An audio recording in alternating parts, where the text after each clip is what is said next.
नीतीश कुमार न किसी को फंसाते हैं न किसी को बचाते हैं, जरूरत आन पड़ती है तो चुनाव में लाभ ले लेते हैं निकाल के। अब सवाल है कि जब हमारे तरफ रहते हैं लोग तो उनको कुख्यात अपराधी बना देते हैं। जब वही व्यक्ति उधर चल जाते हैं उनके संरक्षण में, उनके लिए काम करने लगते तो वही व्यक्ति का धर्म परिवर्तन हो जाता है, वो व्यक्ति संत महात्मा हो जाता है। कि फंसाने वाला कौन व्यक्ति? जब आरसीपी सिन्हा उन्हीं के साथ थे। बिना नीतीश कुमार के मर्जी के एगो पत्ता हिलता है क्या? अंकल के बिन इशारे के वहाँ कोई काम हुआ होगा क्या? ये अंकल कौन है? अब अंकल तो सबको जानता है। बिहार में हवा चलने से पुल गिर जाती है या चूहा काटने से बांध खत्म हो जाता है।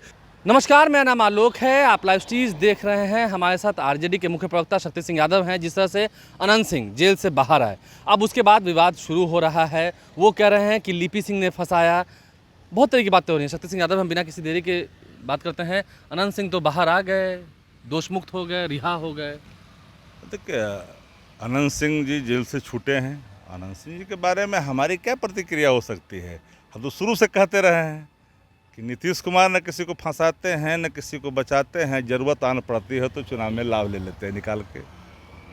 अब सवाल है कि जब हमारे तरफ रहते हैं लोग तो उनको कुख्यात अपराधी बना देते हैं। जब वही व्यक्ति उधर चल जाते हैं उनके संरक्षण में, उनके लिए काम करने लगते तो वही व्यक्ति का धर्म परिवर्तन हो जाता है, वो व्यक्ति संत महात्मा हो जाता है।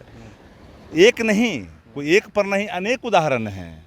जिन लोगों ने, जिसके खिलाफ आपने यहाँ से लेकर सुप्रीम कोर्ट तक जा कर के न जाने क्या क्या कहा कि कुल कलंकित हो गया मेरा, क्या नहीं कहा आपने, कह दिया पूरा आपका जिला ही उफान था, जाति धर्म मजहब घर की बेटी तक की बात आपने कही।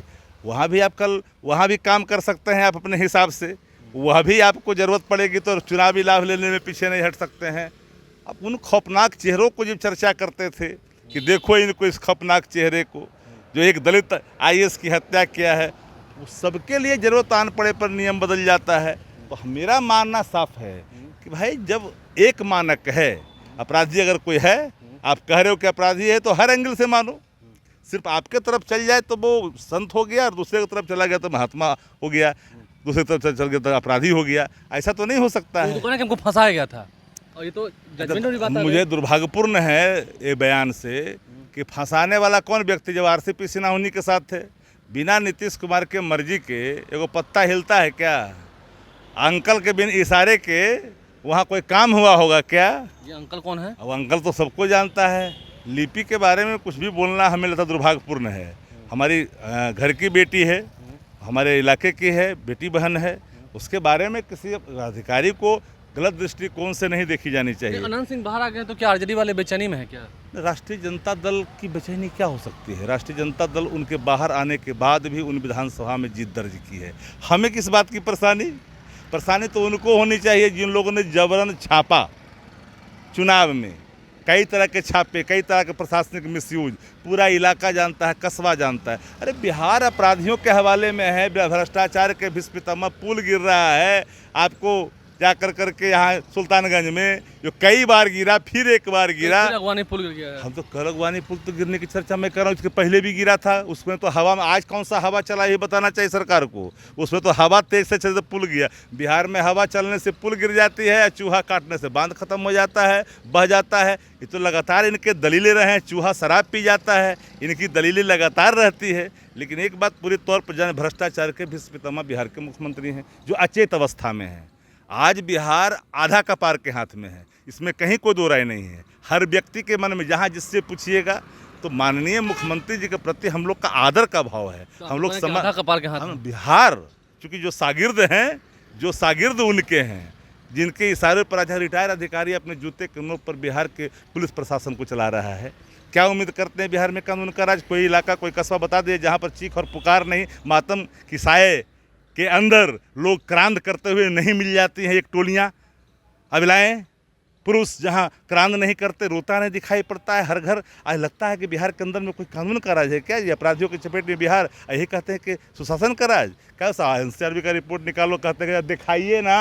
15 अगस्त को कोई मुख्यमंत्री इस तरह का बयान देता है क्या, भाषण देता है? आज तक हमने तो लोकतांत्रिक इतिहास में कभी हमने देश के अंदर में किसी मुख्यमंत्री को इस कदर का भाषण देते नहीं कि जरा पत्रकार साथियों से आगे कर दिखाइए, पहले वाला दिखाना चाहिए।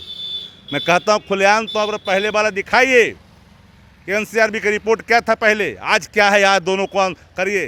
देश के अंदर में 30,000 से अधिक रेप हो रहा है, ज़रा पता कर लीजिए। वही पता करनी चाहिए। माननीय मुख्यमंत्री दिखाने का ही है उनको, जो मुजफ्फरपुर में संस्थागत तौर पर जो शोषण के शिकार हाल ही के दिनों में अबलाएँ पुकारती रही, उसको न्याय नहीं मिला, सेंटर होम में हुआ, वो भी दिखाने का। सृजन के अचार का बड़ा चर्चा करते थे, अचार बड़ा स्वादिष्ट है वहाँ का, बड़ा काम करता है अचारवा सृजन वाला।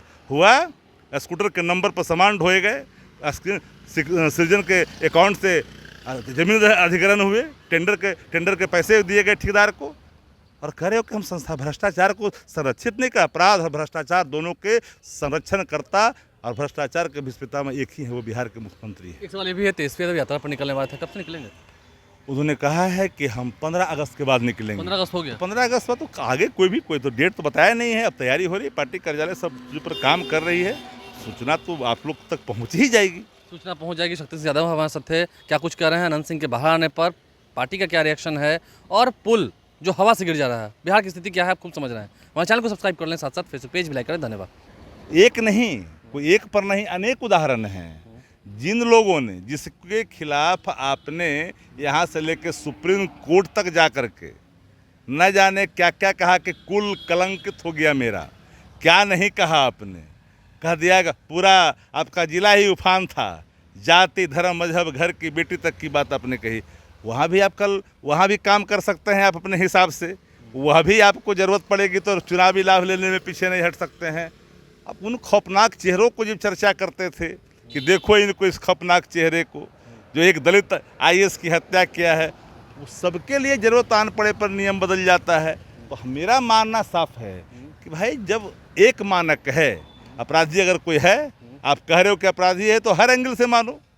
सिर्फ आपके तरफ चल जाए तो वो संत हो गया, और दूसरे की तरफ चला गया तो महात्मा हो गया, दूसरी तरफ चल गया तो अपराधी हो गया। ऐसा तो नहीं हो सकता है। तो हमको फंसाया गया था, और ये तो जजमेंट वाली बात है। मुझे दुर्भाग्यपूर्ण है ये बयान से कि फंसाने वाला कौन व्यक्ति, जब RCP सिन्हा उन्हीं के साथ थे। बिना नीतीश कुमार के मर्जी के एगो पत्ता हिलता है क्या? अंकल के बिन इशारे के वहाँ कोई काम हुआ होगा क्या? ये अंकल कौन है? अब अंकल तो सबको जानता है। लिपि के बारे में कुछ भी बोलना हमें लगता दुर्भाग्यपूर्ण है। हमारी घर की बेटी है, हमारे इलाके की है, बेटी बहन है, उसके बारे में किसी अधिकारी को गलत दृष्टिकोण से नहीं देखी जानी चाहिए। अनंत सिंह बाहर आ गए तो क्या RJD वाले बेचैनी में है क्या? राष्ट्रीय जनता दल की बेचैनी क्या हो सकती है? राष्ट्रीय जनता दल उनके बाहर आने के बाद भी उन विधानसभा में जीत दर्ज की है। हमें किस बात की परेशानी?